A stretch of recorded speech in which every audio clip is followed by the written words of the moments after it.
दर्शन नायिकाचार्यतानि गंभीरा मोक्ष मार्ग उपदेश का इच्छाएं दयारवती गौतुचाल चो समनान संसंजितान पंच व्याचानम आयदियारम आराधि सुनान उपदिशानम उज्जयानम तिलगुल पारयानम सबसावनम सेंच कालमंचीमी पूजे में वंदामी नमस्सामी दुखों को कम को बोलाओ सुगई कर्णम समाही वर्णम जिन्गुल संपत्ति मज्जम देवादिदेव खजाराट श्री बसपूज राज भगवान की आचार्य अमदगिर स्वामी महाराज की जय। आचार्य गुरुदेव श्री विद्यासागर महाराज की जय। मुनि श्री विमल सागर महाराज की जय। 3 कम 9 करोड़ महाराजों की मुनिवर से अनंत सागर जी महाराज की जय। मुनि संघ की जय। इस तरह से आचार्य महाराज ने भावना व्यक्त की थी कि संसार में 4 प्रकार के प्राणी होते हैं, उन पर हमारा ऐसा भाव बना रहे, हमें भेद विज्ञान की उपलब्धि हो जाए और हमारे अंदर हर परिस्थिति में क्षमता भाव बन जाए। और आगे बढ़ते हैं तो अब आगे वाले श्लोक में क्या कहने वाले हैं, सबसे पहले अपन उच्चारण करेंगे, फिर उस भाव को आपके समक्ष रखेंगे। मुनीस, चौथा नंबर, मुनीस लीनाविव कीलताविव, मुनीस लीना विव कीलताविव,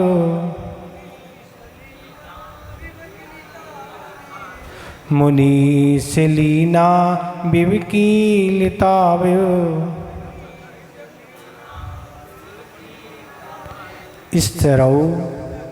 स्थिरौ निखाता और निशाता दोनों पाठ, निशाता भी पाठ है, ठीक है, जो भी हो दोनों पाठ ठीक है। निखाता विव बिम्मिता बिम्मिता विव, स्थिरौ निखाता विव बिम्मिता विव,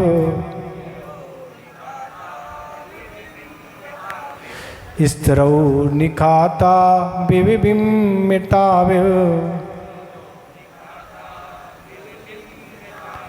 पादौ पादौ तो दियौ मम तिष्ठताम सदा, पादौ तो दियौ मम तिष्ठताम सदा,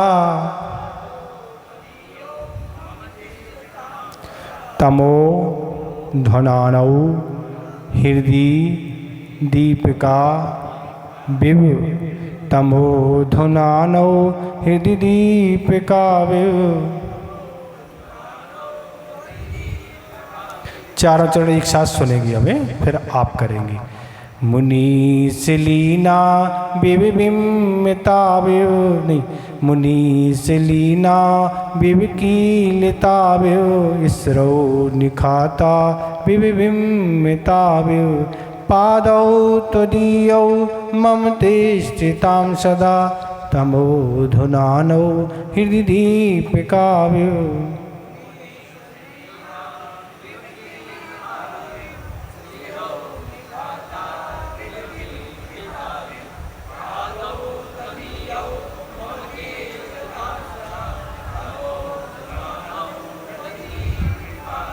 ठीक हो रहा उच्चारण? कहीं कोई को दिक्कत हो रही क्या? तो कह रहे हैं अर्थ देखें। मुनीस माने हे मुनीस, तमो माने अंधकार की, धुनानो माने अंधकार की विनाशक, दीप का इव तो दियौ पादौ, दीपक के समान आपके दोनों चरण, मम हृदय लीना इव, मेरे हृदय में लीन हो गई के समान, कीलितावव कीलित हुए के समान, स्थिर माने स्थिर होने के समान, निखाता माने उत्कीर्त कर दिए के समान, बिंबितौ इव प्रतिबिंब के समान, सदा तिष्ठताम सदा विराजमान रहें। आचार्य महाराज भगवान से प्रार्थना कर रहे हैं कि हे मुनियों के ईश, मुनियों के ईश कौन कहलाते हैं? तो भगवान मुनियों के ईश होते हैं, भगवान सबके स्वामी होते हैं। मुनियों के ईश मतलब स्वामी हैं, भगवान सबसे बड़े होते हैं, फिर गणधर परमेष्ठी होते हैं, फिर आचार्य परमेष्ठी, फिर उपाध्याय परमेष्ठी, फिर मुनियों का नंबर आता है। तो इसलिए कह रहे हे मुनियों के स्वामी, आप हमारे स्वामी हैं, हमारे नाथ हैं। इसलिए अंधकार के विनाशक दीपकों के समान आपके दोनों चरण। आपके दोनों चरण कैसे हैं? अंधकार के विनाशक हैं और हमारे हृदय में अंधकार ही अंधकार छाया हुआ है। ऐसा घोर अंधकार छाया है कि आज तक उजाला हो नहीं पाया। सम्यक्त रूपी उस रत्न का उजाला नहीं हुआ। आज तक हम जो भगवान नहीं हैं उनको ही अपने हृदय में विराजमान करते रहे, उनकी भी आराधना पूजा करते रहे। ऐसे जो गुरु नहीं सच्चे उनकी ही उपासना करते रहे, उनको गुरु मानते रहे।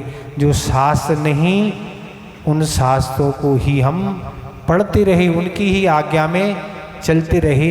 लेकिन भगवान हमारी आपसे प्रार्थना है कि हमारे अंदर मिथ्यात का बहुत घनघोर अंधकार छाया है।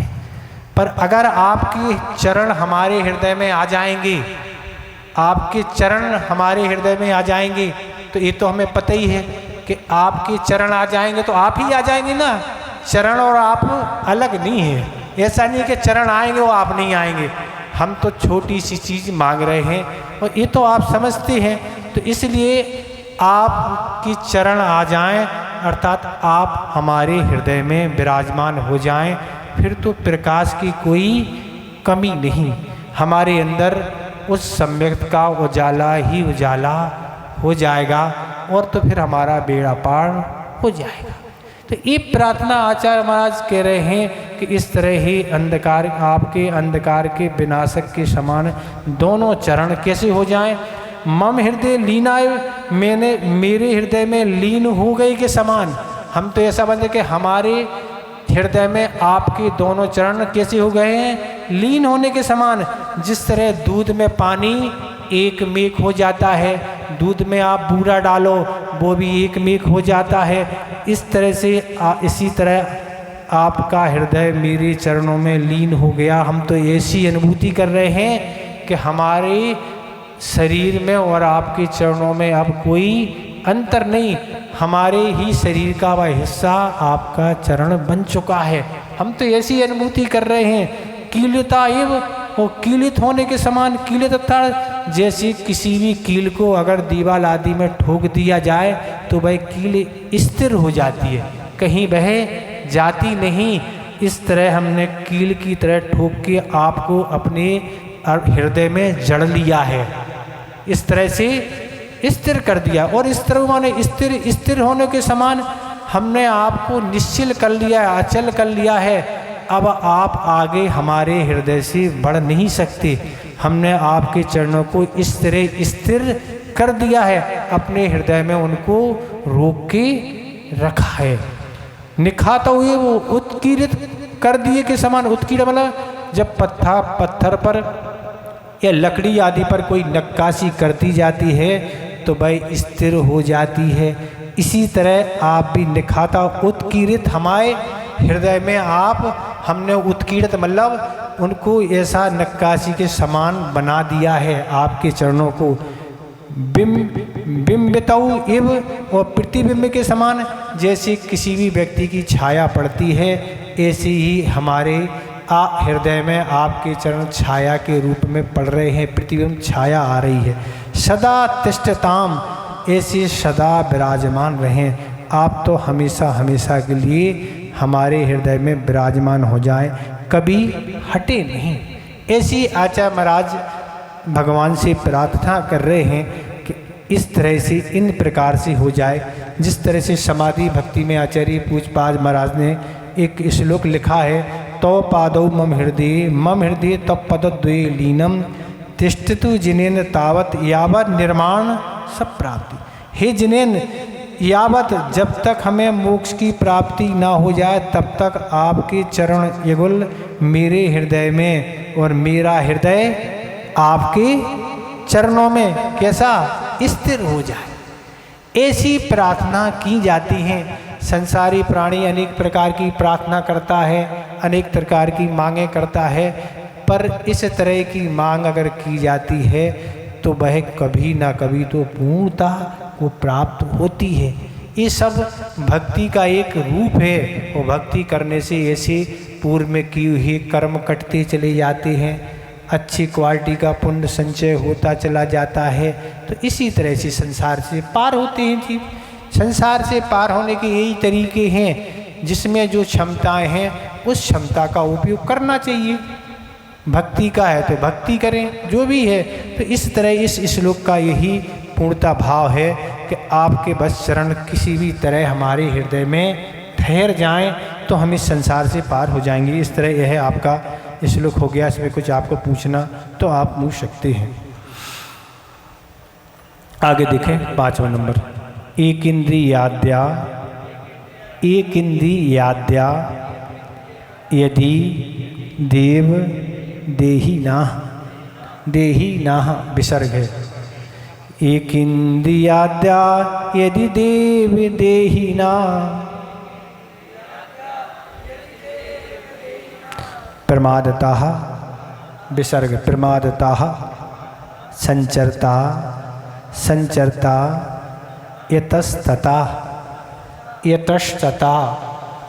तो ई की जगह कहीं या की जगह ई भी है, दोनों पाठ हैं। इतस्तता भी हो सकता है, दोनों जो भी हो। प्रमादिता संचरता यतस्तता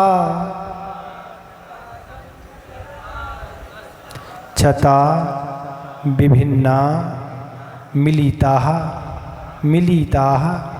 निपीडिताश छता विभिन्ना मिलिता निपीडितास छता विभिन्ना मिलता निपीडितास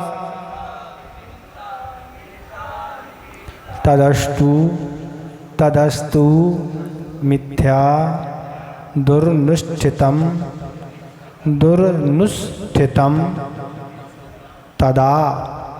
तदस्तु मिथ्या दुर्नुष्ठितम तदस्तु मिथ्या दुर्नुष्ठितम तदा। चारों चरण एक साथ देखें। एक इंद्रियाद्या यदि देहिना प्रमादता संचरता यतस्तता छता विभिन्ना मिलिता निपीडिता तदस्तु मिथ्या दुर्नुष्ठितम तदा।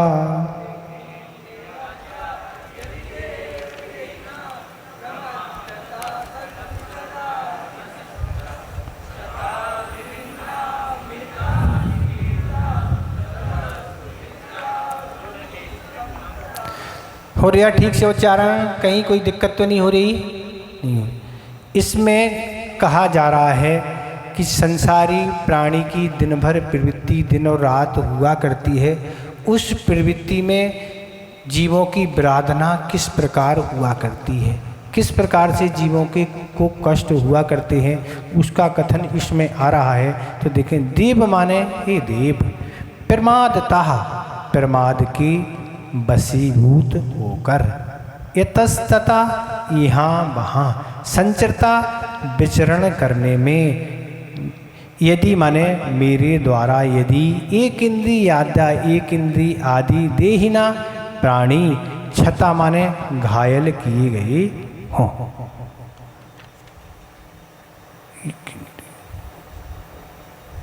घायल किए गए तो कह रहे मिली विभिन्ना और छिन्न भिन्न कर दिए हों अंग आदि, और क्या कह रहे मिलिता परस्पर में मिला दिए हों, निपीडिता पेल दिए गए हों, तदा तत् दुर्निष्ठितम मिथ्यास्तु, तो वह मेरा दुराचरण क्या हो, निष्फल हो। तो इसमें कह रहे हे भगवान, प्रमाद के वशीभूत होकर, प्रमाद किसे कहते हैं? अच्छे कार्यों में आदर का ना होना, इसको आचार्य पूज्यपाद महाराज ने प्रमाद कहा।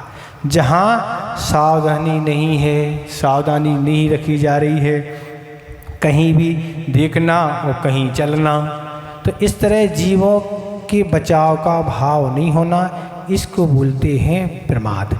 तो कह रहे प्रमाद के वशीभूत होकर यहाँ वहाँ, तो यहाँ वहाँ क्या तो संसारी प्राणी का यहाँ वहाँ जाना तो होता ही है, दिन में भी चलता है और रात में भी चलता है। और आज तो सफ़र सारे रात में ही होते हैं, तो आदमी तो व्यक्ति सो जाता है पर जीवनों की विराधना निरंतर बनी रहती है। तो इस तरह धन का लोभ ज़्यादा है, दिन में व्यापार करना है और रात में माल खरीदने जाना है, और दिन में दुकान करना है, रात में चल के घूमने जाना है। तो इस तरह की अनेक प्रकार की प्रवृत्तियां होती हैं धन के लोभ के कारण, विषयों के कारण, स्वयं जाना, दूसरे को भेजना, इस तरह से बहुत सारे यहाँ वहाँ जाना होते हैं। तो इस तरह से स्वयं अपने वाहन करके जाना ज़्यादा अपराध है। और अगर जो वाहन चल रहे हैं उनके उपयोग करते जाते हैं तो उसमें उतनी हिंसा नहीं होती है। पर आज तो आदमी कष्टों को सहन नहीं करते, इसलिए स्वयं ही अपने विमानों से चलते हैं। क्यों? विमान से जल्दी पहुंच जाते हैं अपने समय से। तो अपना वाहन पूरा अपने पाप के लिए कारण होता है। तो इस तरह से कह रहे एक इंद्रियाद्या।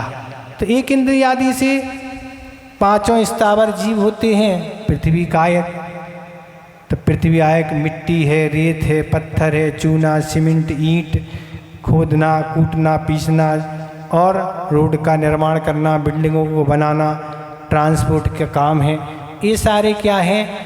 इससे वाहन आदि चलते हैं। तो इससे पृथ्वी काय की हिंसा, रूट तो रात दिन ही चलते हैं। इस तरह से बिल्डिंग आदि, इसमें तत्संबंधी पृथ्वी कायक की विराधना होती है। जैसा व्यापार वैसी विराधनाएं। तो इस तरह से बड़े बड़े खदानों का उपयोग किया जाता है। खदान का काम बम ब्लास्टिंग आदि की जाती है। और भी क्या क्या होता है वो तो करने वाले समझे, और करने वालों को समझना है तो ज़्यादा अच्छा है, जिससे वो समझेंगे कहाँ विराधना हो रही है। तो इस तरह के व्यापार तो जैनों को करने के योग्य नहीं बताए हैं। जैनों के व्यापार वही हैं जिसमें अधिक से अधिक अहिंसा का पालन हो और अपने जीवन का निर्वाह हो। ऐसे व्यापारों का कथन आचार्यों ने नहीं किया है जिनमें कोई पता ही नहीं क्या है, रात दिन फैक्ट्रियाँ चल रही हैं जिसमें कोई शोधन की कोई गुंजाइश ही नहीं है। तो इस तरह के व्यापार और भी बहुत सारे व्यापार हो सकते हैं। तो ऐसे व्यापारों को मना किया। और जल कायक, तो जल कायक की विराधना होती है। हेडपम्प, जेट पंप, इसमें क्या है, इनका पानी का, हवा का प्रेशर इतना ज़्यादा रहता है कि हवा जाते ही सारे जीवों का मरण हो जाता है। अब आप चाहे छन्ना लगाओ और चाहे छन्नी लगाओ, क्या है, अब तो जीवों का कलेवर उसमें आना है। जीवों का जीवन तो समाप्त हो चुका। हेड पंप हो चाहे जेट पंप हो चाहे कुछ भी हो, इतना प्रेशर उसका रहता है तब पानी आता है। इसी तरह बांध का भी पानी आता है। तो इस तरह से जल कायक जीवों के वॉशिंग मशीन है, कूलर है, लेटरिन है, फव्वारे हैं, स्विमिंग पूल है, नदी तालाब आदि नहरों में तरह तरह से ऐसे जलकायों की विराधना होती है। फैक्ट्रियों में एसिड डाला जाता है तो भी जीवों की विराधना होती है। और कुएं में तो ऐसे ही ऊपर से डालते ही है ना। अब वो सिस्टम तो ख़त्म हो गया ना कड़े वाले, अब तो जैसे ऐसे ही फेंक देते ऊपर से। ऐसे ही आपको अगर 3-4 मंजिल की फ्लोर से आपको अगर फेंका जाए तो क्या होगा? बचेंगे क्या आप? नहीं बचेंगे। पर वो भी जीव क्या होंगे, वो तो और सूक्ष्म हैं, उनकी तो विराधना होती है।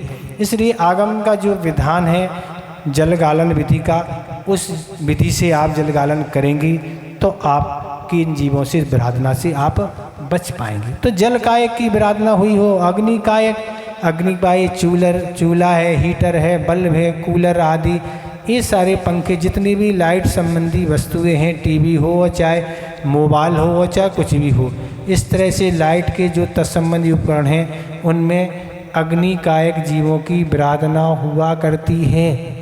और वायु कायक, तो वायु कायक एसी, कूलर, पंखे, तकिया है और भी तरह तरह के हैं, इनसे वायु कायक जीवों की विराधना होती रहती है। और वनस्पति कायक, वनस्पति कायों की विराधना, कटिंग करते समय गार्डन लगाते हैं, उनकी कटिंग करते हैं, घास पर चलना, उसको तोड़ना, कुचलना, पत्थर मारना, आग लगाना।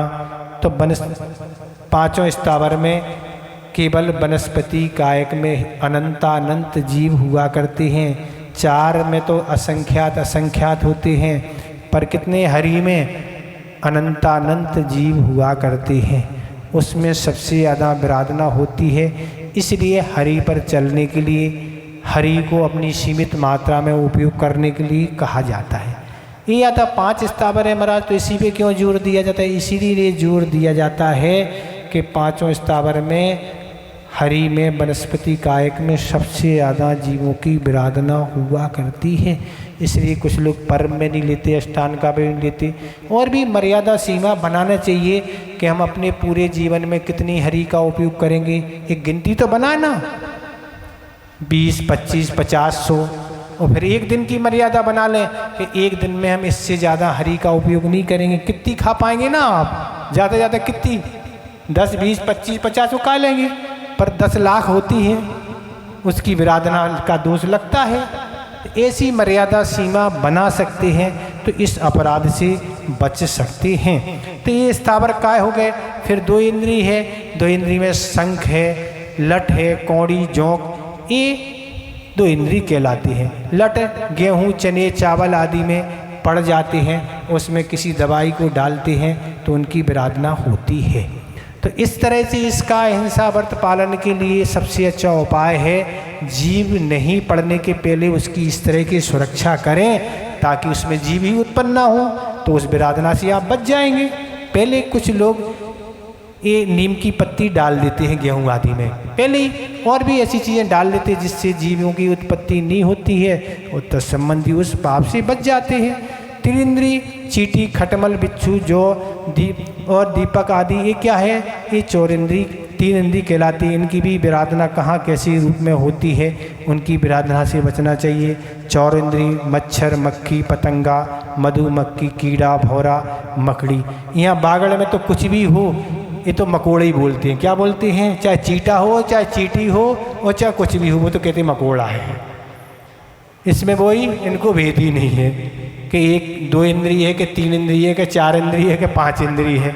तो इस तरह से जो भी हो, तो इस तरह से मच्छर आदि जो भी होते हैं, तो उसका अगर आपको बचाव करना है तो इस हिसाब से बचाव करें, ऐसी चीज़ों का उपयोग करें जिससे उसकी हिंसा ना हो। आज इस तरह के मच्छर को बचाने के लिए साधन हैं जिनसे वह मूर्छित हो जाते हैं, मरण हो जाते हैं, पर प्रतिकार इस तरह करें कि जिससे उनका मरण और घात ना हो। ऐसी तरह तरह की ऐसी वस्तुओं का उपयोग करें। जैसे ऑल आउट होती है, ऑल आउट से तो आउट हो जाते हैं, ऐसे आप लगाते हैं पूरे में बिछ जाती है। इस तरह से अगरबत्तियाँ भी कुछ आने लगी हैं। ऐसी पद्धति से आप मच्छरदानी लगाएंगे तो उसमें किसी तरह की कोई विराधना नहीं होती है, आपकी भी सुरक्षा, उनकी भी सुरक्षा। तो कार्य ऐसा करें जिससे प्रतिकार भी हो जाए और अहिंसा धर्म का भी पालन हो जाए। और चौरिंद्री, तो चौधरी भी क्या है? ये होते मधुमक्खी, अग्नि के द्वारा उसकी जीवों की हिंसा की जाती है। कैसे होती है? जहाँ भी मधुमक्खी लगी रहती है पहले उसको अग्नि दिखाना पड़ती है, उससे तत्संबंधी जीव मरण को प्राप्त होते हैं, भागते हैं, तब जाके वह आती है। पर लोगों का क्या कहना है? शहद से ही दवाई ली जाती है। आयुर्वेदिक में मधुर शब्द का उपयोग किया है। जो भी दवाई है आप शुद्ध शक्कर या गुड़ से उसको अच्छी तरह ले सकते, आपको वही लाभ उसमें मिलेंगे। शहद से ही मिलती हैं, ये कोई बात नहीं, आपका धर्म भी रहेगा और आप हिंसा से बच जाएंगे और आपका उपचार भी हो जाएगा। इस तरह से उसी में वह शहद है, उसी में उसकी दीर्घ संज्ञा है, उसी में लघु संज्ञा है, उसी में झूठे थूक आदि सब कुछ उसमें मिला हुआ है और इस तरह से ग्रहण करते हैं। तो ये पंचेंद्रिय गाय, भैंस, मनुष्य आदि सर्प जो कुछ है, इनको इस तरह से 1 इंद्रिय से 5 इंद्रिय जीवों को घायल कर दिया हो, मारा पीटा हो, उनको क्षति पहुंचाई हो, विभिन्न माने छिन्न भिन्न कर दिया हो, क्या है? अंग भंग कर दिए हो, उनको कुचल दिया हो, मसल दिया हो, पैर पड़ गया हो, अलग अलग कर दिए हो। तो इस तरह से विभिन्न शब्द के माध्यम से यही कहा है कि किसी भी तरह से इस तरह से जीवों को कष्ट दिया गया हो मिलिता और परस्पर में मिला दिया हो, जीव अलग अलग कहीं जा रहे हैं उनको एक साथ कर दिया हो। और क्या कह रहे हैं, निपीटिता पेल दिया हो, जिस तरह से गेहूं है, चना है, दाल आदि है, ये घुने हुए हैं और इनमें वह डाल दिए चक्की में, सारे घुन में जो जीव लगे थे वह सारे मरण को प्राप्त हो गए। इस तरह से हमने आपको कहा फैक्ट्रियों की तो यही स्थिति है। फैक्ट्री में क्या होता है, क्या साजा और क्या गुना, वो तो सब कुछ विराधना के लिए कारण होते हैं। एक जगह गन्ने की फैक्ट्री देखने गए थे तो वहाँ क्या सिस्टम था कि ट्राली में गन्ना आता था और पूरी ट्राली का गट्ठा उठा के सीधा मशीन में सीधा डाल दिया था। अब उसके अंदर पंचेंद्री हो चाहे चौरेंद्री चाहे कुछ भी हो, सारे उसी में मिक्स हो जाएंगे। इसलिए 2004 में आचार्य महाराज ने ही चिंतन हम लोग के समक्ष रखा था कि क्या शक्कर लेने योग्य है। क्यों, जिस फैक्ट्री में रात दिन कोई बिना शोधन के दी जा रही है, आप क्या ले सकते। तब आचार्य महाराज ने इस रखा तो बहुत से लोगों ने तो त्याग कर दिया, और जो लोग लेते हैं आज तो उसी कारण गुड़ और शक्कर अब शुद्ध बन के दिन में ही बन के जो आते हैं उनको ही ग्रहण करते हैं, जो दिन में ही बनते हैं। और इसमें ऐसी कोई वस्तु नहीं मिलाई जाती है जो वृत्ति की या लेने योग्य ना हो, उस शक्कर और गुड़ को ही उपयोग करते हैं। तो संबंधी उस संबंधी हिंसा दोष किसी तरह का नहीं लगता है। तो इस तरह से सोयाबीन है, सरसों तेल, मूंगफली आदि ऐसे तरह तरह के ऐसे जीवों की विराधना इन चीज़ों में हो जा करती है। तदा तद दुर्निष्ठितम मिथ्यास्तु, तो वह मेरा दुराचरण निष्फल हो। क्या कह रहे हैं, इस तरह से एक इंद्रिय से पंचेंद्रिय की व्यापार संबंधी, गृहस्थ संबंधी, चलते उठने बैठते संबंधी हमारे द्वारा जो कुछ भी भगवान किया गया हो वह हमारा दुराचरण निष्फल हो, अर्थात मिथ्या हो, झूठा हो, वह हमारे द्वारा सब कुछ गलत ही किया गया। तो तत्संबंधी ये क्षमा मांगी गई है। तो इस तरह से यह भी आपका श्लोक पूर्ण हो गया। इसमें कुछ पूछना तो आप पूछ लें, ठीक है। इस तरह से वृत्ति के वृत्त नहीं हुआ करते हैं कि भैया वो सांप है वो है लठिया। हमारी आज 14 से क्या है, वो है सांप और ये लठिया, और हमारी आज चतुर्दशी है। अब आप जानो आपको क्या करना है। ये वृत्तों का स्वरूप नहीं है कि हमारा काम भी हो जाए और वृत्ति भी पल जाए। इसे वृत्त नहीं कहा, क्योंकि वृत्ति का जो संकल्प होता है वो कृत्य कारित और अनुमोदना, हिंसा का न हम स्वयं करेंगे न दूसरे से कराएंगे न करते हुए की अनुमोदना करेंगे, तब व्रत का पालन होगा। ऐसा काम नहीं निकलता है कि आप करें नहीं पर दूसरे से करवा दें, ये कोई बात नहीं। ठीक है, अगला देखें 6 नंबर। विमुक्ति मार्ग प्राकस्वरागत मार्ग प्रतिकूल वर्तना। विमुक्ति मार्ग प्रतिकूल वर्तना मया कषायाक्ष वशीन दुर्धिया। मया कषायाक्ष वशीन दुर्धिया। चारित्र शुद्धिर या दकारी लोपनम। चारित्र शुद्धिर या दकार लोपनम।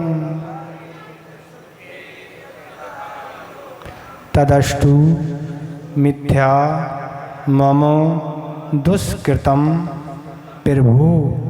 तदस्तु मिथ्या मम दुष्कृतम प्रभु।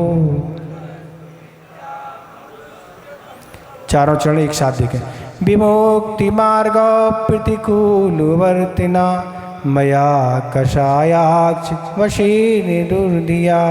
चारित्र शुद्धिर यदकार लोपनम। तदस्तु मिथ्या मम दुष्कृतं प्रभो।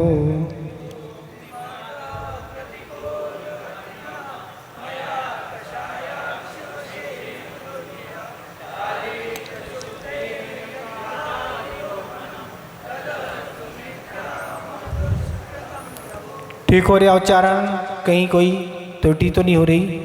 तो कह रहे हैं प्रभु माने हे प्रभु, विमुक्ति मार्ग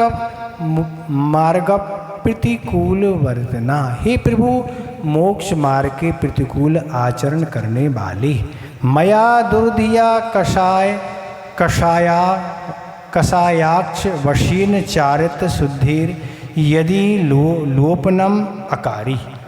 तो मुझ दुर्बुद्धि द्वारा कषाय और इंद्रियों के बस से चारित की शुद्धि का ह्रास किया हो। मम तत् दुष्कृतम मिथ्या अस्तु, मेरा वह दुराचरण क्या है, निष्फल हो।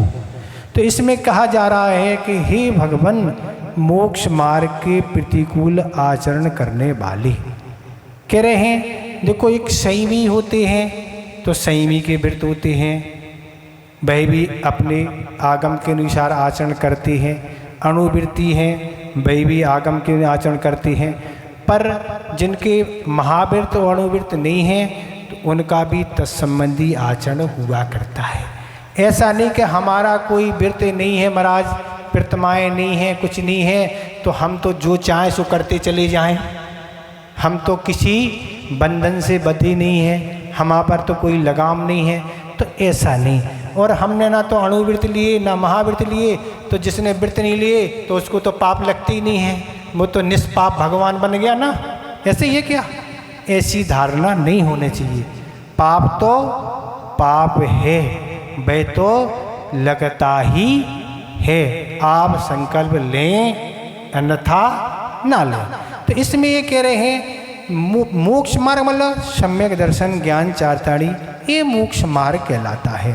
तो उसके प्रतिकूल का अर्थ विपरीत हमने किया हो।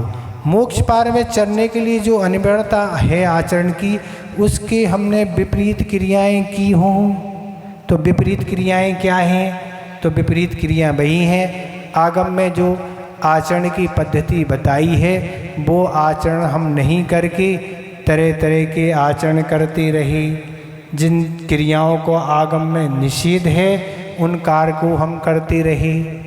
न्याय और अन्याय का हमने याद ही नहीं रखा कि न्याय क्या होता है, हमें किस न्याय नीति से धन का संग्रह करना चाहिए, कौन सी क्रिया करना चाहिए। तो इस तरह से बहुत काम होते हैं, ये व्यसन होते हैं, ये व्यसन दुर्गति में ले जाने वाले होते हैं। इन व्यसनों को, पापों को हमें नहीं करना चाहिए। तो इस तरह से बहुत सारी क्रियाएं हुआ करती हैं। तो इसलिए कह रहे मोक्ष मार्ग के प्रतिकूल, जिसमें हम मोक्ष मार्ग पर नहीं चल सकते हैं, जिससे हमें मोक्ष नहीं मिल सकता है, जिससे हमें सतगति नहीं मिल सकती है, इस तरह के हे भगवान हमारे द्वारा मोक्ष मार्ग के प्रतिकूल आचरण किया गया हो। तो क्या है? मम दुर्बुद्धि द्वारा कषाय और इंद्रिया के बस से चारित की शुद्धि का ह्रास। वो क्या है? मैंने दुर्बुद्धि पूर्वक ऐसा आचरण किया हो। किसके द्वारा? कषाय के। दुर्बुद्धि कौन कहलाते हैं? खोटी बुद्धि वाले, जिनके अंदर विवेक नहीं है, जो अहित और हित और अहित का विचार नहीं करते हैं, वो दुर्बुद्धि कहलाते हैं, जिनकी बुद्धि समीचीन नहीं है। तो इसलिए कह रहे हैं मैं दुर्बुद्धि के द्वारा, किसके द्वारा? कषाय। किसके द्वारा अपराध किया है? कषाय और इंद्रिय के बस होके। कषाय के उद्रेक में व्यक्ति को कुछ याद नहीं रहता है। कल क्रोध कषाय का विषय था, उत्तम क्षमा धर्म था, और आज मान कषाय का विषय था, उत्तम मार्दव का धर्म था। तो यही बता जा रहा है कि तीव्र क्रोध के बस होके हमने जीवों को पीड़ा ही पहुंचाई हो। तो केवल मारना ही हिंसा नहीं कहलाती है, मखमली मार भी तो होती है ना, जिसमें लठियाँ नहीं चलाई जाती है, शब्दों की मार हुआ करती है। और शब्दों की मार ऐसी होती है, वे घाव लाठी वाले तो कुछ दिन में भर जाते हैं, पर जी मखमली और शब्दों के मार तो क्या है, बरसों तक कानों में गूंजते रहते हैं। सामने वाले ने हमारे बारे में ऐसा कहा, हमें नीचे दिखाने का प्रयास किया गया, हमारी इस तरह आलोचनाएं की गई।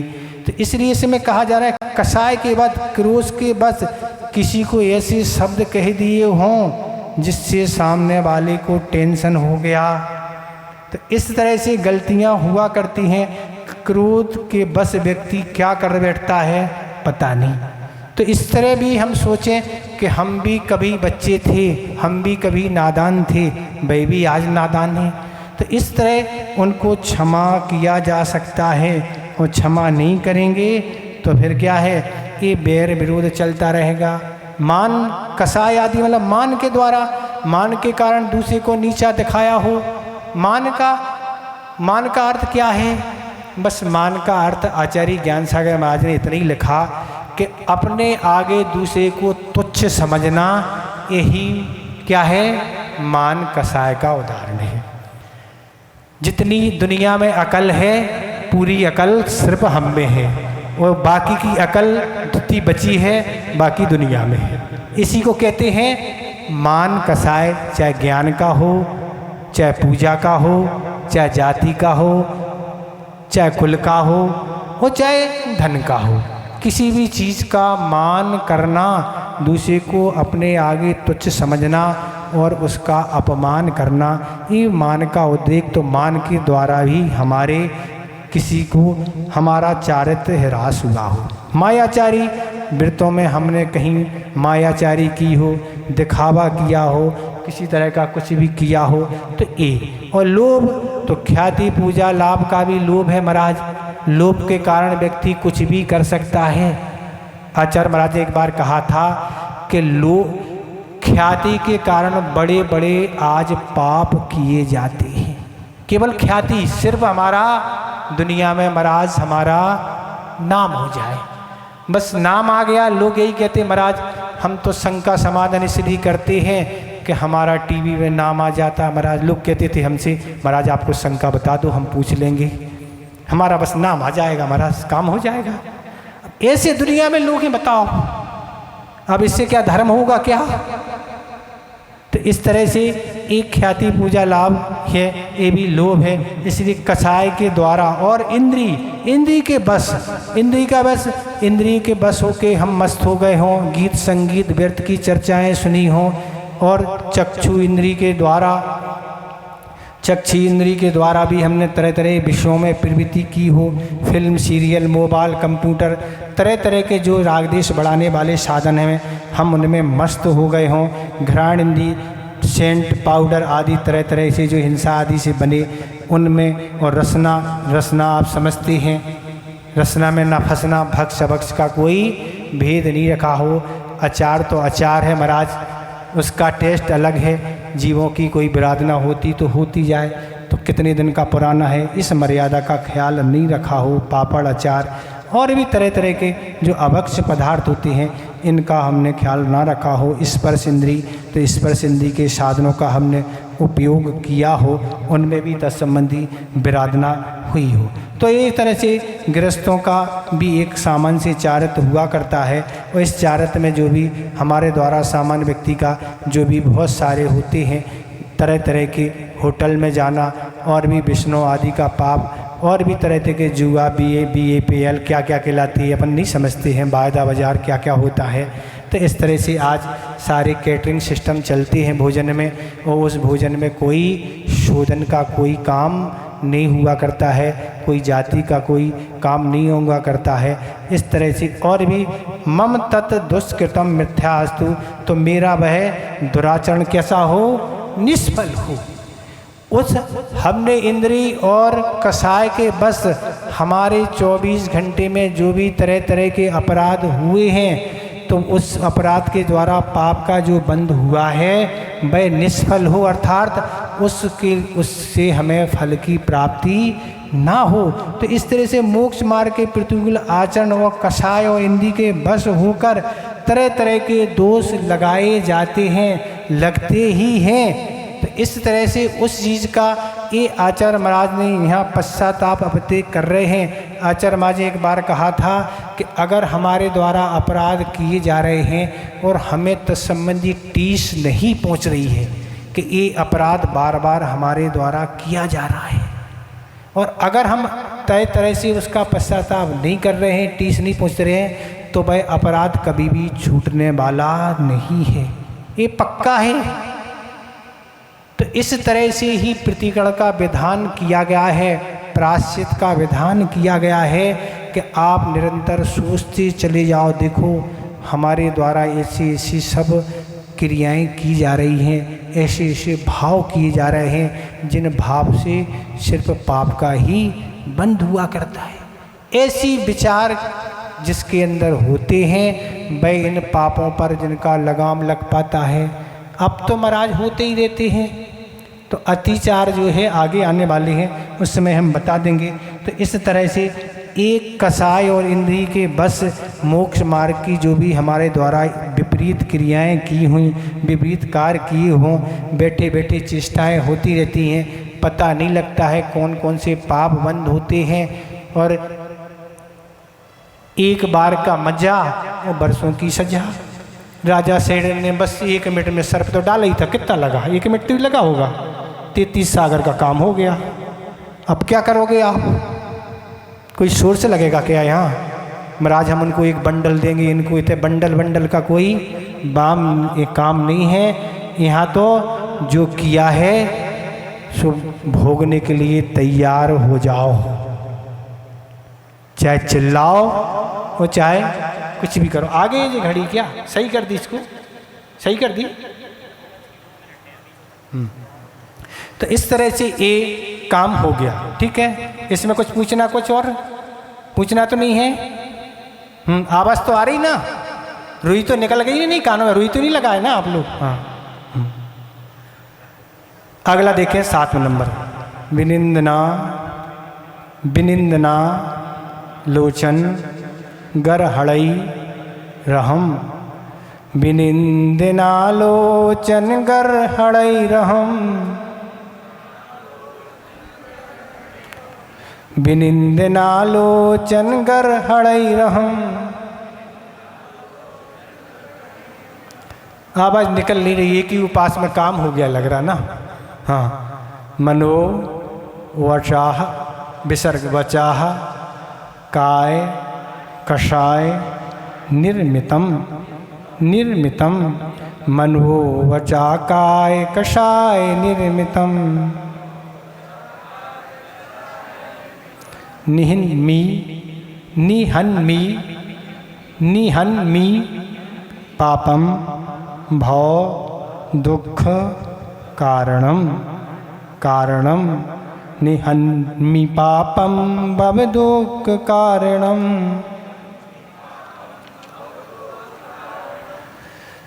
भिषग भिषग विषम विषम मंत्र गुणई रवा खिलम। भिषग विषम मंत्र गुणई रेवा खिलम।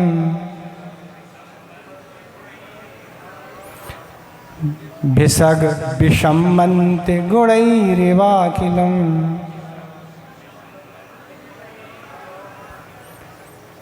चारों चरण देखें। विनिंदना लोचन गर हड़ई रहम। मनो वचा काय कषाय निर्मितम। निहन्मी पापम भवदुःख कारणम। विषग विषम मंत्र गुणैरिवाखिलम।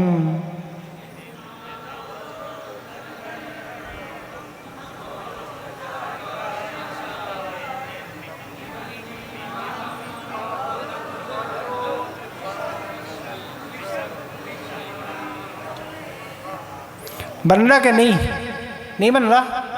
बन तो रहा है ना, घर जाके कर लेना। हाँ, कह रहे विषग एव मंत्र गुणई अखलम विषम निहन्मी। वेद जिस प्रकार मंत्रों के प्रभाव से समस्त विष को नष्ट कर देता है। अहम विनिंदना लोचन गर्हणई, उसी पर मैं भी निंदा आलोचना और गर्हा के द्वारा।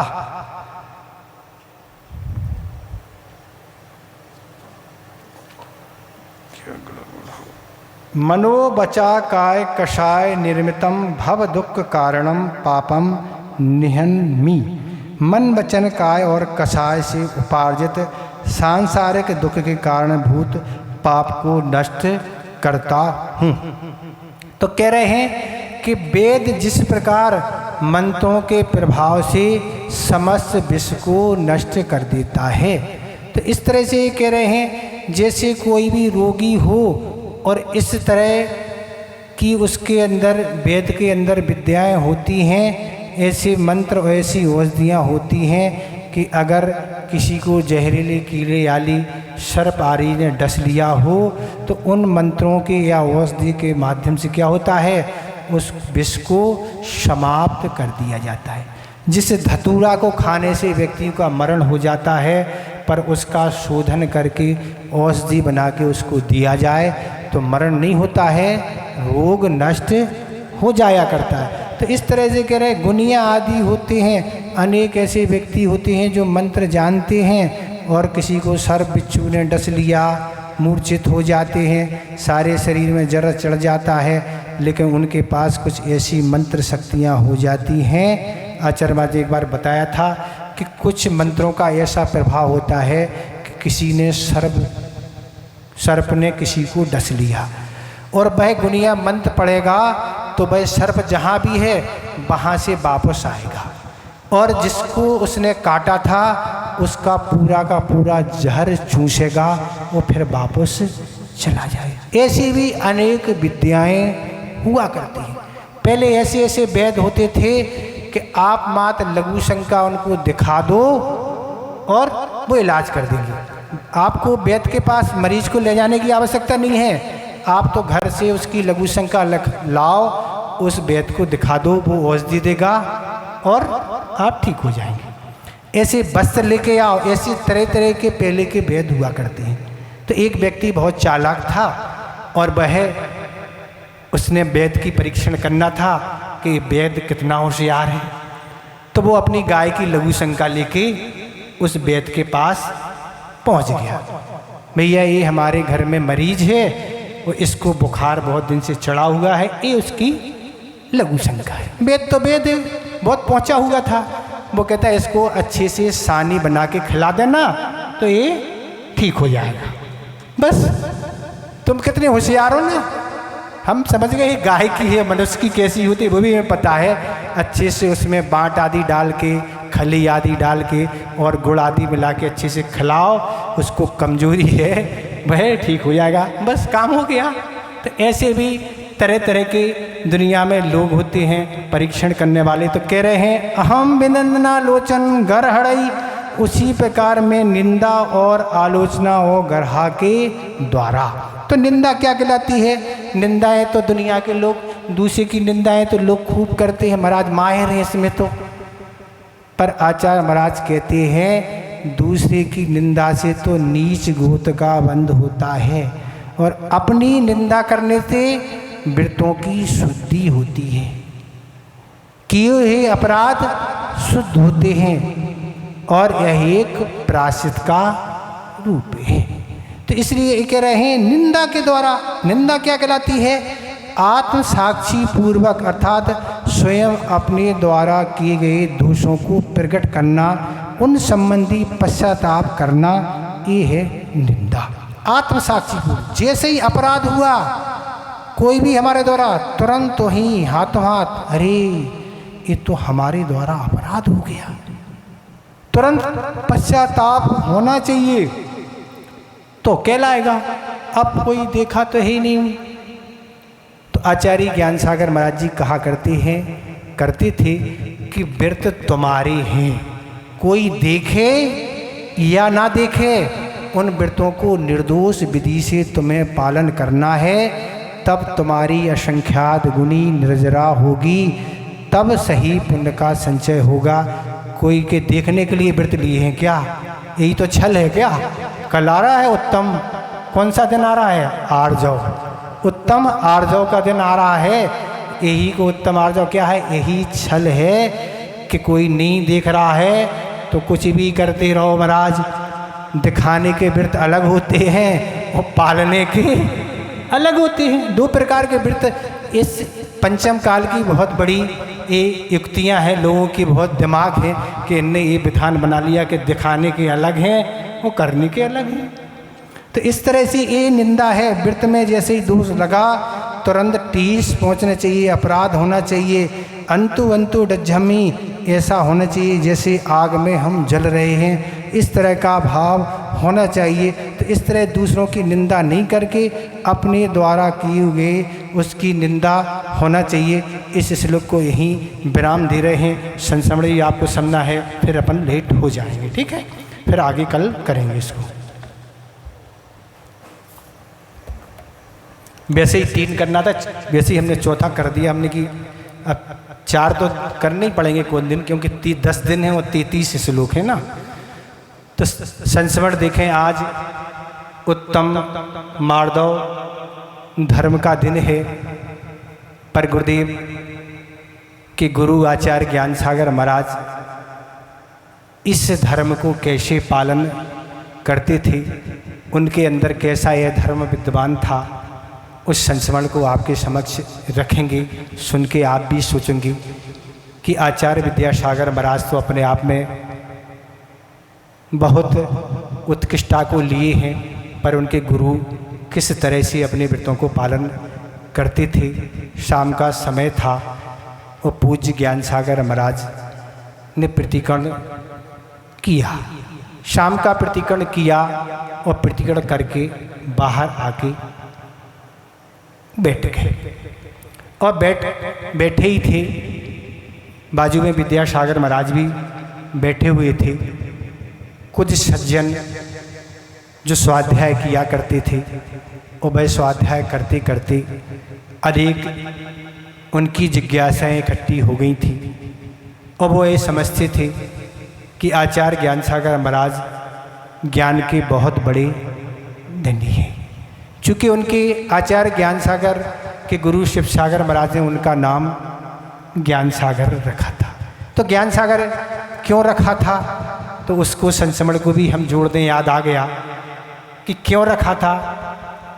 तो जब वह शिव सागर महाराज के संग में प्रवेश जब हुआ था, तब उनके गुरु ने यही कहा था कि लोगों को कच्चे घड़े मिलते हैं जिन्हें घड़ों को पकाना पड़ता है, भारी श्रम करना पड़ता है। पर पंडित भूरामल जी हमें ऐसे शिष्य के रूप में प्राप्त हुए हैं जिनको अपार ज्ञान है, जिनकी चर्या भी बहुत उत्कृष्टता को लिए है, हर विषय में यह ज्ञान रखते हैं। तो हमें ऐसे एक शिष्य की आज प्राप्ति हुई है जिसे हमें कुछ सिखाने की ज़रूरत नहीं है। इसलिए उनने उनका नाम ज्ञान सागर रखा था। तो वह प्रतिकरण करके बैठे ही थे तो कुछ सज्जन आए और वह उन्होंने अपनी शास्त्र संबंधी जो भी शंकाएं थी वह क्रम से ज्ञान सागर महाराज के समक्ष रखी। पूज्य ज्ञान सागर महाराज तो अपार ज्ञान के धनी थे। उनने चुटकियों में उन शंकाओं का समाधान ईजिली, बिल्कुल ऐसे ही, कुछ सोचने की कोई ना आगम चाहिए ना कुछ चाहिए, सब यहाँ सब फीड है पूरा, और सारी शंकाओं का समाधान कर दिया। और समाधान करने के बाद जो गृहस्थ आए हुए थे उन्होंने यही कहा, महाराज धन है, आपको तो अपार ज्ञान है और लगता है कि आपको दीक्षा के लिए तो बहुत वर्ष हो गए हैं, आप तो वृद्ध हो चुके हैं, बहुत वर्ष के दीक्षित आप लगते हैं। तब ज्ञान सागर महाराज कुछ नहीं बोले, चुप रहे। फिर दोबारा फिर बात रखी, फिर भी कुछ नहीं बोले। चूँकि उनका नेचर था आचार्य ज्ञान सागर महाराज का, आचार्य महाराज ने बताया था कि उनकी 3 विशेषताएं थी। बहुत कम बोलती थी, बहुत कम, गर्दन हमेशा नीचे ही रहती थी, गर्दन उठती नहीं थी कभी, आंखें हमेशा बंद ही रहती थी। ये 3 विशेषताएं थी उनको, बोलते बहुत कम। इस तरह से ये विशेषता थी, उनने उत्तर नहीं दिया। पर विद्यासागर महाराज को लग रहा था कि हम शायद उत्तर देंगे, तो ज्ञान सागर महाराज क्या उत्तर देंगे वो हम सुनने से वंचित रह जाएंगे। इसलिए विद्यासागर महाराज भी नहीं बोले, क्योंकि बड़ों के बीच में बोलना भी अच्छा नहीं। इस तरह 2 बार चुप रहे। तीसरी बार फिर आप पुनः पूछा, महाराज आप तो बहुत वर्षों के दीक्षित लगते हैं, हमारी बात का समाधान आप कर दें। तब उन्होंने एक ही बात कही कि हम बहुत पुराने दीक्षित नहीं, मैं अभी अभी दीक्षित हुआ हूँ। अभी अभी दीक्षित महाराज, ये बात तो हमें कुछ समझ में नहीं आई, आप तो स्पष्ट करके बताएं। उनने यही कहा, हम भैया अभी अभी अंदर से बाहर, अंदर से प्रतिकरण करके अभी आके बैठा हूँ। प्रत्येक श्रवण अपने दोषों को दूर करके पुनः नया नया हो जाता है। इस तरह हम भैया अभी अभी दीक्षित हुए, हम कोई पुराने दीक्षित नहीं हैं, ये है उत्तम मार्गो धर्म। तब आचार्य महाराज ने, ये आचार्य महाराज ने स्वयं संस्मरण सुनाया था। तब आचार्य महाराज कहने लगे, इस उम्र में भी इतना अध्यात्म हम तो देख के रह गए कि ये कहलाता है उत्तम मार्गो धर्म, जिनके अंदर सब कुछ होते हुए भी वह अभी भी बालक बनता है, अपने को छोटा स्वीकार कर रहे हैं। इस तरह यह आपका करेक्ट 60 मिनट हो गया है। बोधि समाधि परिणाम सिद्धि स्वात्मोपलब्धि शिव शोक सिद्धि चिंतामणिम चिंतित वस्तु दाने त्वं बंध मानस ममासु।